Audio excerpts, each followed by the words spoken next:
Antonio Ruiz Fernández, que es vocal de Patrimonio Industrial del Ateneo. A mi derecha está el profesor Francisco Rodríguez Marín, profesor del Departamento de Historia del Arte de la Facultad de Turismo, y yo mismo, que soy Antonio Guevara, el decano de la facultad. Me han dicho que inaugurara un poco, o que hiciera una introducción sobre esta jornada, y en primer lugar yo, por supuesto, lo que quiero es agradecer a lo que es la Fundación de Patrimonio Industrial y también a lo que es el Ateneo, porque nos acoja, a la Fundación porque ha ayudado a la organización, por supuesto, al Ateneo porque nos acoja aquí en sus instalaciones, y en especial pues quiero agradecer, como no, al profesor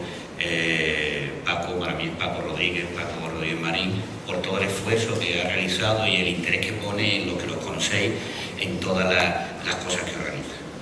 Bueno, decir un poco que la Facultad de Turismo de la Universidad, a través de sus diferentes grupos de investigación, pues tiene como objetivo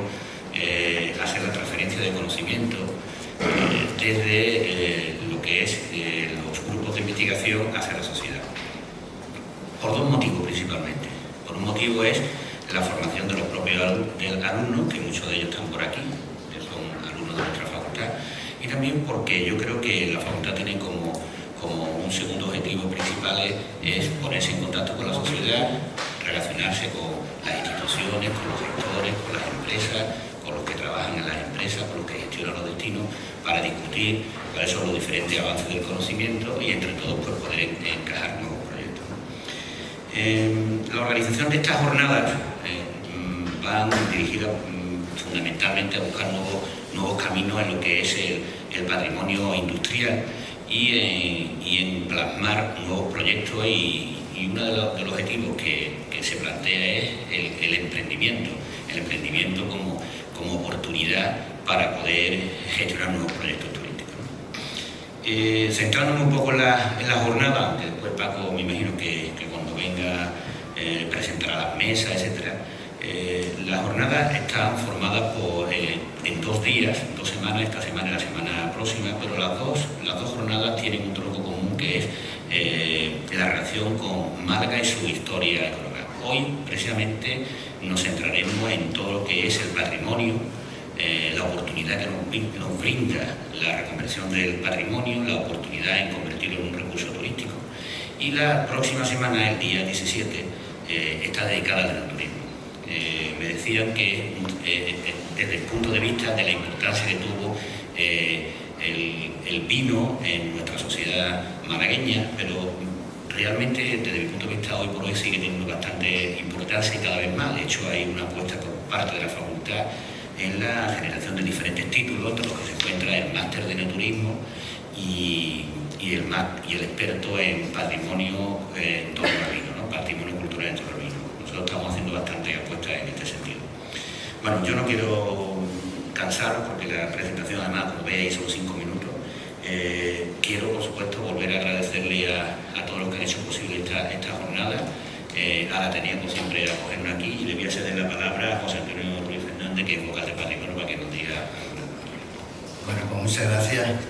también por vuestra presencia, y por supuesto el Ateneo se complace mucho en que se organice este tipo de charlas, de encuentros, ¿no? Sobre todo desde mi punto personal, ya que soy el vocal de Patrimonio Industrial. Entonces tengo una doble condición, y por esa doble condición debo de agradecer también doblemente tanto a la Facultad de Turismo como a la Fundación de Patrimonio Industrial que hayan organizado esta jornada, como dice el decano, el 17 y esto, ¿no? Efectivamente, el patrimonio industrial, con la potencia industrial, valga la redundancia, que Málaga ha tenido, y los pocos elementos que visualice aquella Málaga, tan poquito, es necesario, desde mi punto de vista, de que se visualice más y se proyecte más hacia los ciudadanos en general. Y yo creo que una manera muy importante de difundir ese patrimonio, ese potencial que significó de Málaga el industrial, tanto en lo económico, social, político, incluso, etcétera, creo que crear o proyectar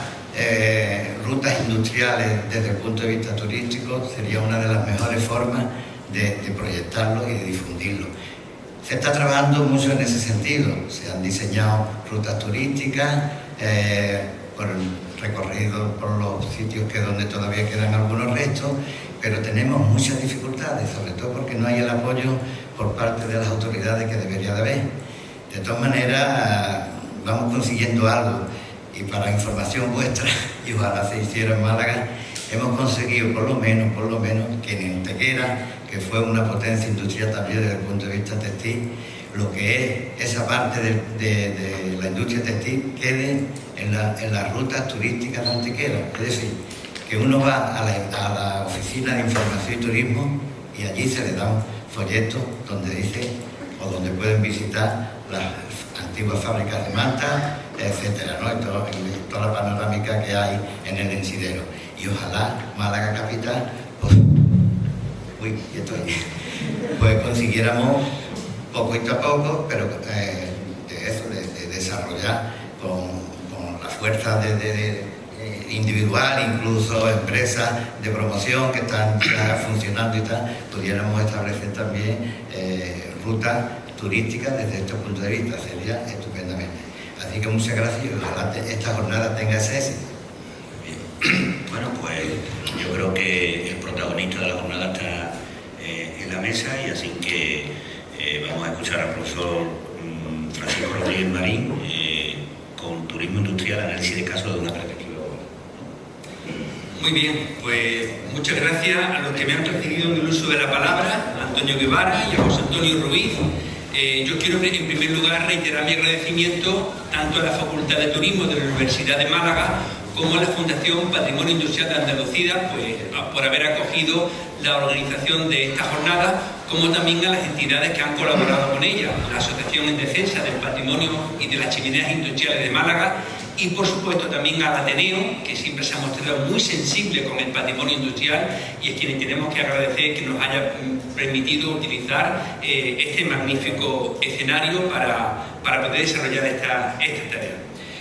La jornada de hoy se va a componer de dos partes. En la primera yo voy a hacer una disertación que nos sirva como introducción al tema, y en la segunda parte pues vamos a tener una mesa redonda con la participación de diversos expertos en la materia para poder debatir y realmente ver qué posibilidades tenemos en Andalucía y en concreto en Málaga en torno al patrimonio industrial. Precisamente para esa introducción yo he seleccionado pues una serie de ejemplos de patrimonio industrial que tienen un uso turístico. He buscado para ello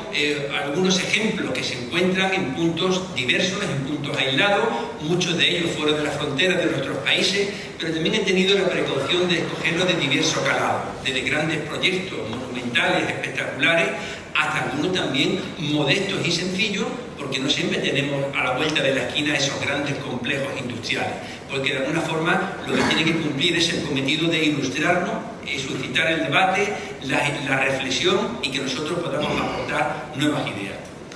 El primer ejemplo que hemos escogido para poder analizarlo se encuentra en Escocia, en el Reino Unido, y es el complejo que se denomina New Lanark. Es un complejo industrial que, como podemos comprobar por los anagramas que lo ilustran,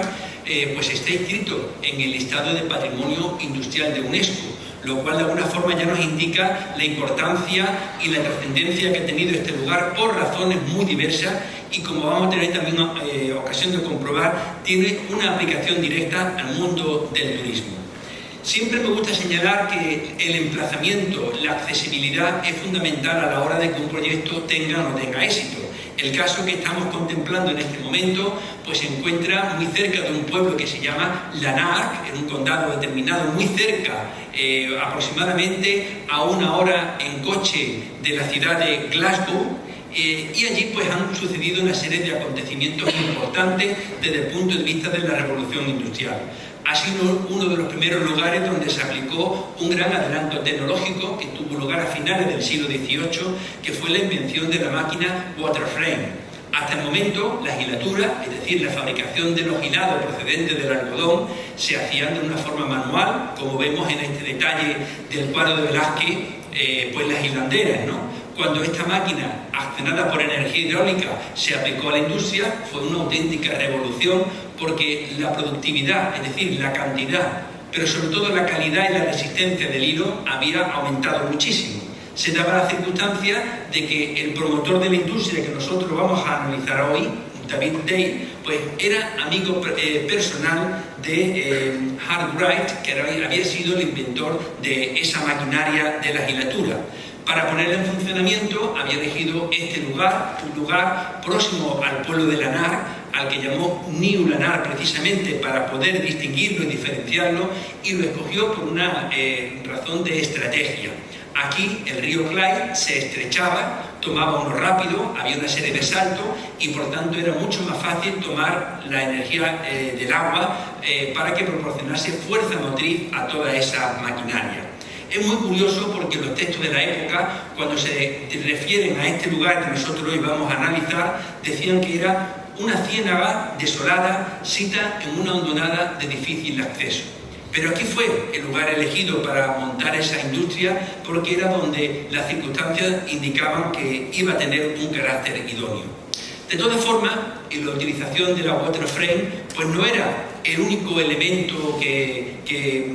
era de alguna forma novedoso. Veamos, por ejemplo, la sección de uno de los molinos, que como entonces se le llamaban a las manufacturas, a las fábricas, unos grandes edificios de 6 plantas de altura, hasta 4 molinos de hilatura llegaron a funcionar en New Lannar, que como vemos funcionaban con energía hidráulica. Era un canal el que tomaba el agua que derivaban desde el río Clyde para que pusiese en funcionamiento unas grandes ruedas metálicas y de una forma muy ingeniosa, mediante un sistema de polea, la fuerza motriz se transmitía a todo el edificio y a todas las plantas, lo cual quiere decir que una sola rueda era capaz de poner a funcionar todos los usos que estaban en el interior, todas las water frame que estuvieron funcionando en ese momento, y en un segundo estadio la llamada spinning jenny, que tenía la capacidad, la diferencia de que no funcionaban con energía hidráulica, funcionaban con energía manual, con energía de sangre, que también se llamaba, pero que sin embargo podían poner en funcionamiento un número de usos mayor, por lo cual también la productividad era muy importante. Tenemos que hacer un poco la imaginación para tratar de imaginarnos el ruido, el estruendo que ocasionarían todas aquellas maquinarias que sin embargo pues equivalían a miles de trabajadoras, porque la productividad de una de estas máquinas era muy superior a la que podía hacer una trabajadora durante muchísimo tiempo. Nos llamaría mucho la atención saber, conocer que entre la mano de obra de esta gran manufactura se encontraba también la mano de obra infantil. Era algo muy frecuente en la época. Nos escandalizaría saber que 800 de los 1.175 trabajadores que estaban aquí eran niños de diferentes edades, como podemos comprobar con esta tabla sinóptica que tenemos aquí. Sin embargo, si hacemos la reflexión que entre los años 1792 y 1795 solo se produjeron 9 fallecimientos de niños en este lugar, nos indica que en este momento, cuando la mortalidad era muy alta y la mortalidad infantil era también muy alta, quiere decir que los niños estaban bien cuidados en todos sus aspectos. Entre otras cosas, porque una de las novedades que ofrecía New Lannar era ofrecer educación y formación a los hijos de los obreros, que tenemos que hacer hincapié. Esto era algo totalmente excepcional en el momento en el que estamos hablando, cuando la educación era pues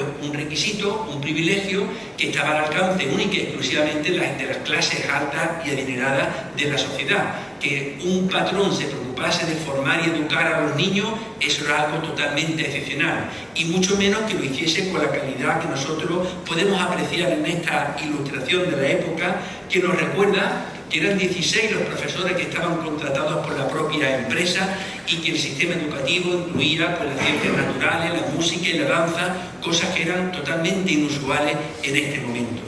Así que pues New Lannar llegó ya a ser famoso y tener una cierta relevancia pues antes de los cambios que nosotros vamos a ver a continuación y que van a venir a justificar pues ese carácter excepcional que ha llevado a que UNESCO lo inscriba en el listado de Patrimonio Mundial. El empresario David Day proporcionaba también vivienda a sus obreros y para ello pues, hizo una serie de construcciones como la que vemos en estas imágenes. Esta concretamente data del año 1798 y ya podemos considerar que era revolucionario que una sola familia de trabajadores pudiese contar con un pequeño apartamento, muy pequeño, muy modesto en relación a los estándares actuales, pero si tenemos en cuenta las condiciones paupérrima en la que estaban viviendo los trabajadores en otros lugares de Inglaterra, pues comprenderíamos que era todo un lujo eso de poder tener pues unas camas prácticamente individuales y que cada familia tuviese su propia familia. Por lo tanto, quiere decir que su estándar de calidad de vida en relación con otros obreros era muy superior. Sin embargo, todo esto debió parecerle poco cuando llegó el segundo propietario, que no era otro sino Robert Owen, que este es un nombre que sí que nos sonará a todos mucho más, ya que viene siendo incluido habitualmente dentro de la lista de los socialistas utópicos. Llegó allí porque se casó con Caroline Day, es decir, la hija del propietario, y acabó siendo pues, el director de la fábrica durante 25 años.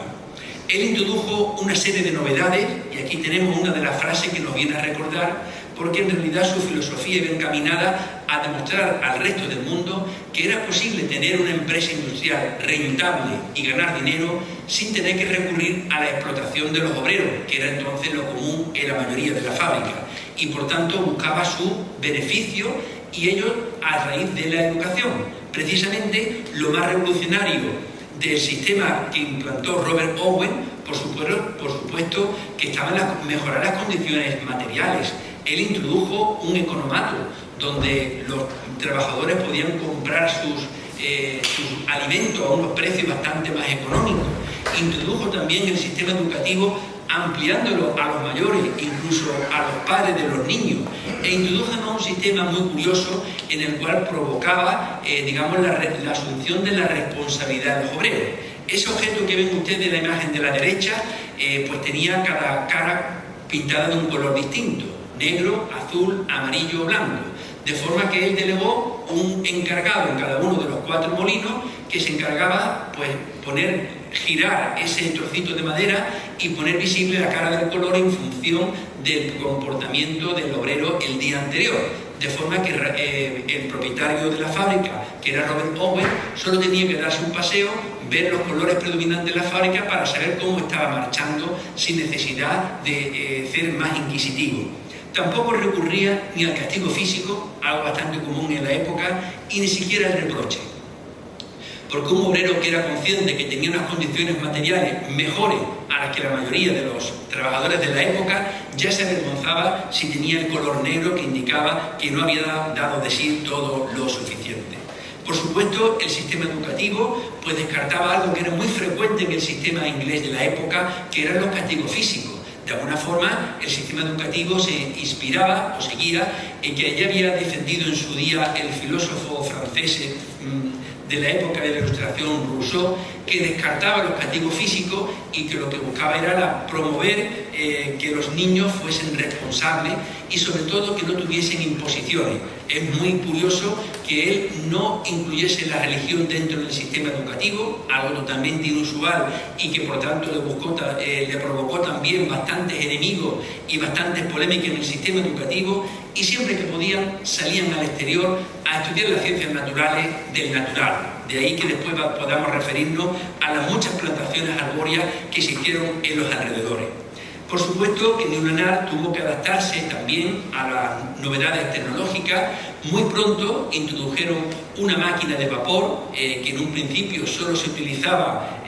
como refuerzo cuando había poca agua en el río, y veamos también cómo después se pudo acoplar al sistema de fuerza motriz de la fábrica, que ya no dejó de funcionar con la rueda hidráulica y pasó a funcionar con la máquina de vapor, que realmente el émbolo lo que hacía es lo mismo que hacía antes la rueda hidráulica, solo que con una mayor capacidad de generar fuerza motriz. También se implantaron desde finales del siglo XVIII pues, unas turbinas y también se implantaron otras específicamente destinadas a la generación de electricidad, que inicialmente se utilizaron únicamente para la iluminación, descartando la iluminación de gas, porque realmente el sistema que estamos viendo se mostró eficaz durante mucho tiempo. Hasta el punto de que estas fábricas que estuvieron produciendo telas de algodón con la materia prima importada de los Estados Unidos y después exportada prácticamente a todo el mundo, se mantuvieron activas hasta el año 1968. Es cierto que tuvieron que diversificar la producción, cordelería, las velas para los barcos, lonas para el ejército y para las tiendas militares, hasta que finalmente ya dejaron de ser rentables y la fábrica acabó cerrando. Y este fue el inicio del declive de New-Lanarg. En 1972, que es cuando se tomó esta fotografía, el edificio de la escuela ya carecía de cubiertas, se le había hundido el techo. La población de este pueblo, que llegó a ser célebre en el mundo entero, disminuyó de una forma drástica y todo caminaba irremisiblemente hacia la pérdida total de este patrimonio, tanto el de las maquinarias como el patrimonio arquitectónico. Por eso fue muy importante que unos años más tarde se constituyese una fundación destinada específicamente a la restauración y a la recuperación de ese patrimonio cuando todavía se estaba a tiempo. En ese fondo participó activamente el Ayuntamiento de Lanarg, pero también participaron varios ministerios, hubo varios programas de fomento del empleo, de forma que de alguna forma se pusieron en marcha lo que nosotros llamaríamos hoy día escuelas-taller, para poder rescatar oficios que estaban ya en peligro de pérdida, como por ejemplo el de la cantería, la albañilería tradicional o el uso de la carpintería. Aquí vemos como una de las ruedas hidráulicas se están restaurando justo precisamente en este momento. Y realmente el proceso, que duró desde 1976 hasta 1986, podemos catalogarlo como de un gran éxito. Veamos, por ejemplo, que estuvieron varios premios internacionales, el premio Europa Nostra, el premio al turismo de Escocia, varias subvenciones de la Comunidad Económica Europea, y finalmente en el año 2001 tuvieron lugar dos hechos muy importantes. Por un lado, la inscripción en el listado de Patrimonio Mundial de UNESCO, y por otro lado, que la población, que había llegado a disminuir a tan solo 80 habitantes, pasó ese año a ser de unos 200, porque ya se avecinaba una nueva perspectiva que se fundamentaba sobre todo en el uso del turismo industrial. Veamos que uno de los premios estaba destinado precisamente porque habían conseguido restaurar el conjunto con gran fidelidad a la imagen originaria que había tenido en su momento. ¿En qué consiste el uso turístico que tiene ahora mismo New-Lanarg? Bien, pues como podemos ver, uno de los molinos, el más antiguo, que estaba en desuso, ha sido reconvertido en un hotel de 4 estrellas con todos los servicios y de modernidad y con todos los estándares de confort que nosotros le podemos exigir a una dependencia de estas características, que además se esfuerzan en dar servicios de otro tipo. Por ejemplo, tenemos dos tipos de restaurantes en este conjunto: la cafetería para los visitantes, digamos, diarios, más después el restaurante de mayor categoría para aquellos que vienen a alojarse en ese hotel. Como ustedes pueden ver, aquí se celebran eventos desde bodas, congresos, hasta de 200 habitantes, pero también tienen un hostel para jóvenes más económicos y se rentan algunos de los apartamentos para aquellos que quieren estar una larga temporada. Pero no debemos olvidar también el uso didáctico y cultural de esta dependencia. Uno de los productos turísticos es la denominada Annie McLeod Experience, que consiste en un recorrido por una especie de túnel oscuro que recorremos en un vehículo y donde se van apareciendo una serie de diaporamas, de diagramas, de escenificaciones, y entre ellas las tecnologías están pendientes también mediante la proyección holográfica de un personaje, el supuesto fantasma de una niña de 12 años, que es la que se encargan de ponernos en antecedente de qué fue New-Lanarg y cómo funcionó. Disponemos también de otras visitas más convencionales, una exposición de maquinaria textil, podemos visitar la casa que fue del propietario Robert Owen, podemos visitar la escuela, donde podemos disfrazarnos con las túnicas y las vestimentas de la época, y podemos visitar algunas de las dependencias obreras rehabilitadas y adaptadas a la visita. de forma que podemos conocer perfectamente cómo era el ambiente y el estilo de vida en Ñuñoa cuando se encontraba en el momento de su mayor apogeo. Lógicamente, como un centro turístico que es, pues tiene que tener pues también su tienda de recuerdo, pero además no ha olvidado el medio ambiente, de forma que se nos ofrece pues un centro de interpretación de la naturaleza y una serie de itinerarios por el entorno, de forma que podemos disfrutar también la naturaleza en todo su esplendor y disfrutar del patrimonio natural, la especie botánica y la especie animales que podemos encontrar en este lugar. Por supuesto, no todo está bien, Ñuñoa tiene sus problemas y los 400.000 visitantes que reciben cada año, pues el mayor problema que generan es el de una acusada estacionalidad, inevitable si tenemos en cuenta la dureza que tiene el clima en este lugar. Por eso, la propia institución, el propio Trust para la Conservación, ha generado una serie de estrategias generando productos específicos para determinados sectores sociales. Por ejemplo, para el público escolar hay productos específicos, para el público familiar cuando llegan las Navidades, también algunos relacionados con avistamiento de aves en determinados momentos, y de esa forma tratan de, en la medida de lo posible, nivelar una balanza que lógicamente está descompensada. El siguiente ejemplo que he elegido, pues curiosamente, pues también se encuentra inscrito en el listado de patrimonio cultural de UNESCO, y son las minas de sal de Wolizka, que se encuentran aproximadamente a 10 kilómetros de Cracovia. Son unas minas que tienen una larguísima tradición histórica, se están explotando desde el siglo XIII, y hay que recordar que durante muchísimo tiempo la sal tenía un carácter estratégico, ya que era durante mucho tiempo el único medio que existía para poder conservar los alimentos, además de un condimento, una especie altamente apreciada que solo se podía permitir pagar la gente con mucho poder adquisitivo. Precisamente por eso el nombre con el que los trabajadores recibimos nuestra retribución, salario, deriva precisamente de la palabra sal. Evidentemente, hablamos de sal gema, sal mineral que ha cristalizado después de que un mar interior ha terminado de desecarse, ni más ni menos que en la época del Mioceno. Pero cuando se descubrió la gran riqueza que tenía, comenzó un proceso extractivo que se ha mantenido de forma ininterrumpida desde el siglo XIII hasta 1996, con una explotación comercial. Lógicamente nos encontramos con muchísimas galerías que alcanzan los más de 300 metros de profundidad y que en su conjunto pues superan los 300 kilómetros en su longitud. Hay más de 30 estancias una detrás de otra.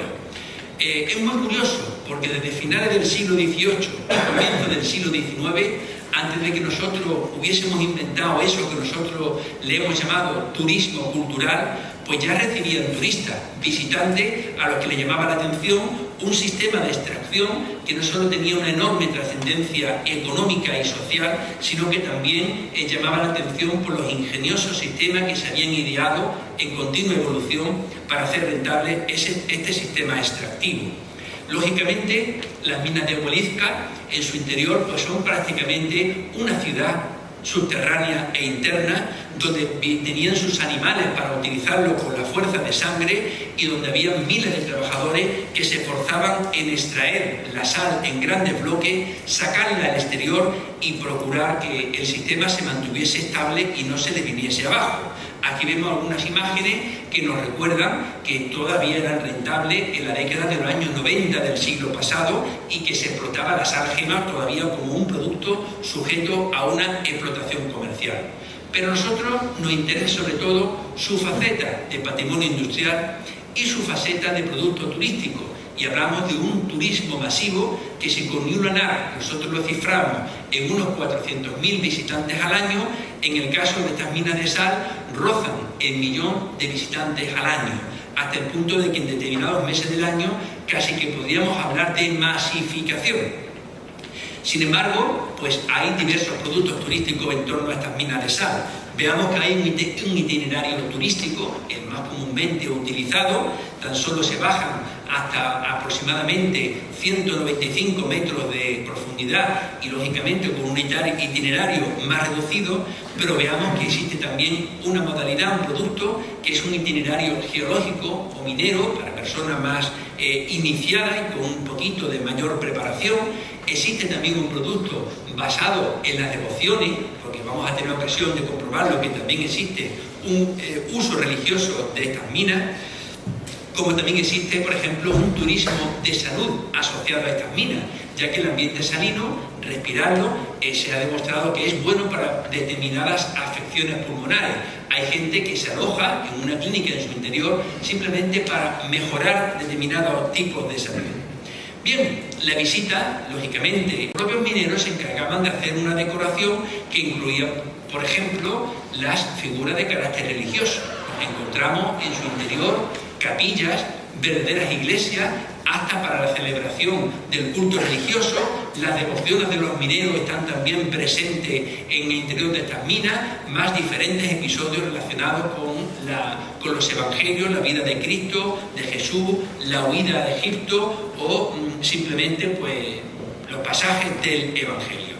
Tenemos que recordar la religiosidad notable del pueblo polaco y quizás uno de los espacios que más llama la atención es la capilla de Santa Quinda, patrona de los mineros en estos lares. Aquí, como sabemos, es Santa Bárbara. Un espacio que tiene 54 metros de longitud, una anchura media de unos 15-18, por otro tanto de altitud. Un lugar que impresiona por sus dimensiones, siendo consciente que estamos a casi un centenar de metros de profundidad por debajo de la corteza terrestre. Todo lo que podemos ver en su interior es sal labrada. Incluso los cristales que adornan las arañas y las lámparas que iluminan este lugar son también tallados en salgema por los trabajadores y por los mineros de esta fábrica. En este lugar, como ustedes pueden comprobar, también se celebra el culto religioso, se celebra la misa y diversos eventos.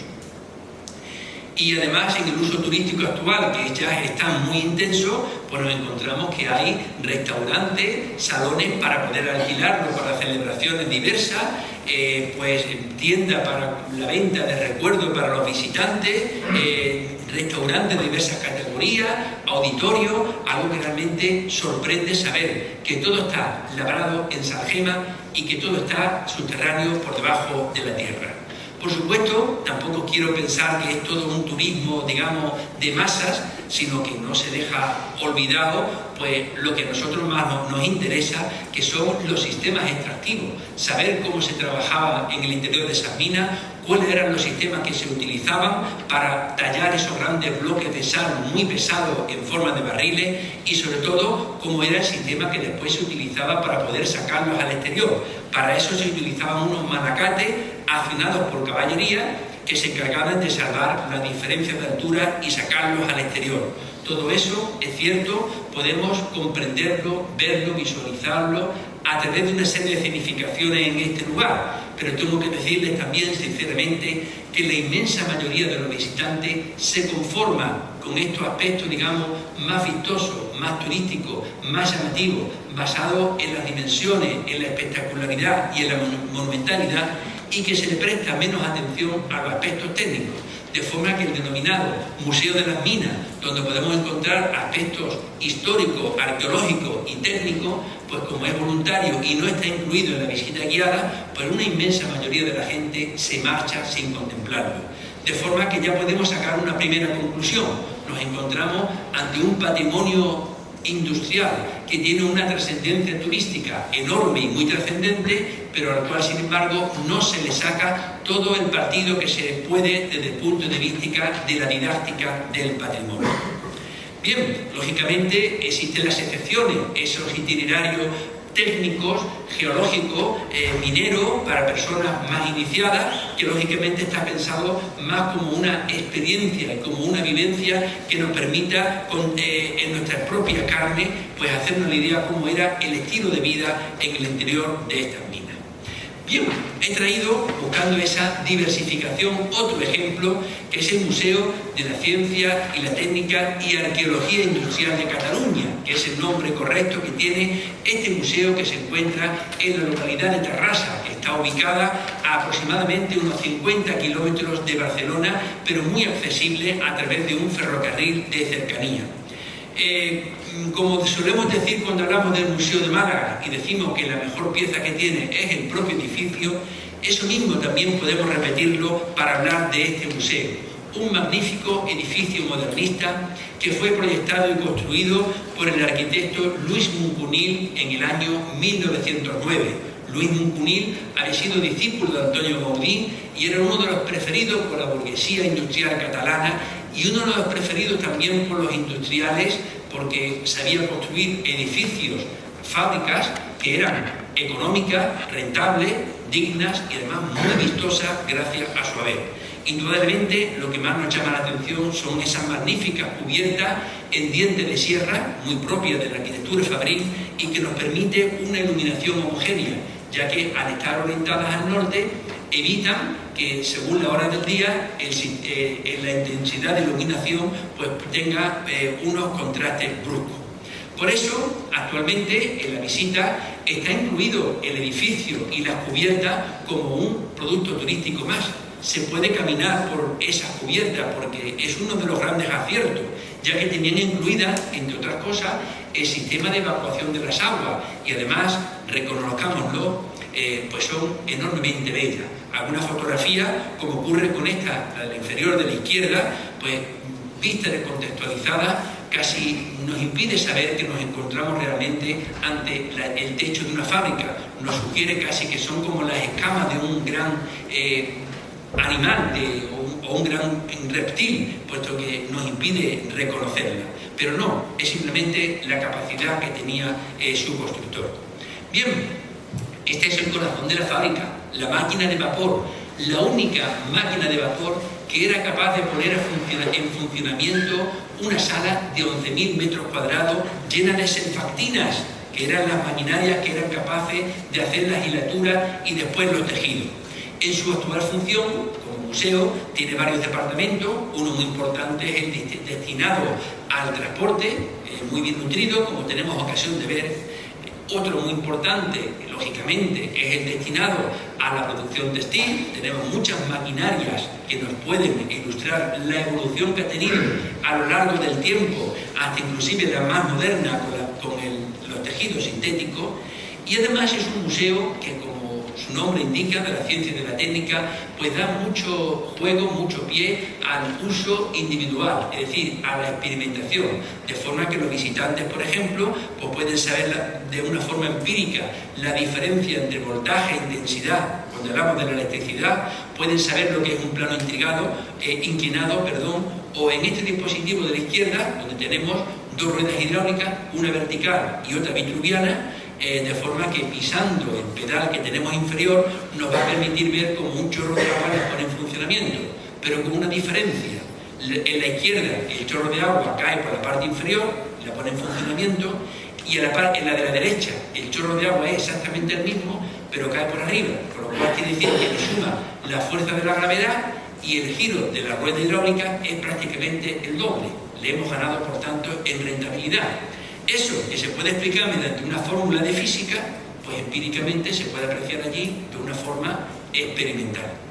Lógicamente, el público mayoritario de este recurso turístico es el público escolar, y de forma que veamos que los centros escolares pues son los que nutren mayormente de clientela a este museo. Aquí tenemos una nota de prensa que nos recuerda que en el año 2016 por primera vez se pasó la frontera de los 100.000 visitantes. Ya no estamos hablando de 1 millón de visitantes como en las minas de Huelizca, pero sin embargo estamos hablando de un recurso turístico que en primer lugar da su primer beneficio en cuanto a la formación de los estudiantes. Aquí vemos la tabla que nos indica que son prácticamente el 50% de los visitantes, pero no olvidemos también algo que a nosotros nos interesa, que es el impacto económico. Este estudio lo realizó el mismo equipo de economistas que se encargó de estudiar el impacto económico del Museo Dalí de Figueras, y determinó que, bueno, que por cada euro que se podía invertir en este museo, pues se recogía un beneficio muy estimable en el entorno en forma de otros negocios, inclusive en la creación de puestos de trabajo, lo cual quiere decir que es también una operación que realmente interesa de cara a rescatar el patrimonio industrial y ponerlo al servicio de la sociedad también desde el punto de vista turístico y económico. El siguiente ejemplo que he traído, nuevamente nos vamos a trasladar a Polonia, es la ciudad de Łódź, que es como se pronuncia la palabra que están ustedes viendo escrita en esta pantalla. Es una ciudad que aprovechó una coyuntura en el momento, sobre todo cuando hacia 1950, pues Rusia decidió abolir los aranceles, los tributos arancelarios entre Polonia y Rusia, ya que en aquel momento Polonia tenía un gobierno títere de Rusia y promovió la industrialización de algunas ciudades, y entre ellas la ciudad de Łódź, que se convirtió rápidamente en la segunda ciudad en importancia de toda Polonia, justamente después de Varsovia. Aquí se dio un verdadero milagro, ya que nos encontramos con una ciudad que, como ustedes han visto, emergía en las chimeneas industriales, como en su día ocurrió también con la ciudad de Málaga, y bueno, pues tuvo un desarrollo económico. Otra cosa son las condiciones de vida de los trabajadores industriales. Aquí vemos una de las fábricas más importantes, la de Izrael Pozolkiu, un judío que promovió una fábrica que fue una de las más importantes, una fábrica textil, donde curiosamente, si la viésemos ahora por dentro, vemos que es muy parecida a la que hemos visto en Terrassa y probablemente muy parecida a las que tuvimos en Málaga, porque todas estaban cortadas por el mismo patrón. La máquina de vapor que ponía en funcionamiento la surfactina para generar hilatura y después los tejidos. Trabajaron miles de trabajadores en esta fábrica hasta que después, en los años 70, ya no siendo rentable, no hubo más remedio que cerrarla. Bien, pues la operación de rescate fue diseñada por un equipo de arquitectos franceses y promovida por una empresa de capital inglés, y las puso de nuevo en funcionamiento ahora como parque comercial y de ocio, con el nombre de Manufactura, que nos viene a recordar el uso industrial que tuvo en ese momento. Afortunadamente conservaron todos los edificios que se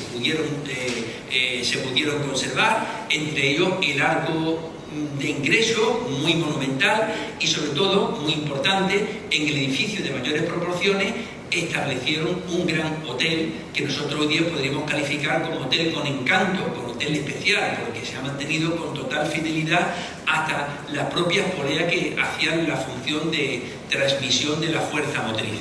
En su interior podemos encontrar todo lo que podemos esperar en un parque de ocio similares a los malls americanos o los nuestros, es decir, cafetería, heladería, restaurante, gimnasio, tienda, sala de cine, pero también el Museo de Historia de la Ciudad está en este lugar, y también un museo dedicado a la propia industria. Estamos viendo en este momento el interior del hotel, que se ha instalado en el interior de la gran sala de máquinas, la gran fábrica, donde podemos comprobar que se ha mantenido, se ha respetado todas las características originales. Todo un ejemplo que quizás nos gustaría a nosotros copiar para poder aplicarlo a nuestro patrimonio industrial, que todavía podríamos poner en valor. Manufactura, evidentemente, es rentable y actualmente constituye la oferta de ocio más importante de una ciudad que es la segunda más importante de Polonia. Pero claro, tenemos también el riesgo de pensar en Málaga o en Andalucía no tenemos esos grandes proyectos, ese gran patrimonio para poderlo rescatar. Tenemos quizás actuaciones más modestas. Por eso quiero terminar con un ejemplo mucho más sencillo, ya que se trata de una modesta almazara de la que tenemos pues cientos en Andalucía, y que nos viene a recordar que la industria de la aceituna y del aceite pues es también milenaria en nuestras tierras.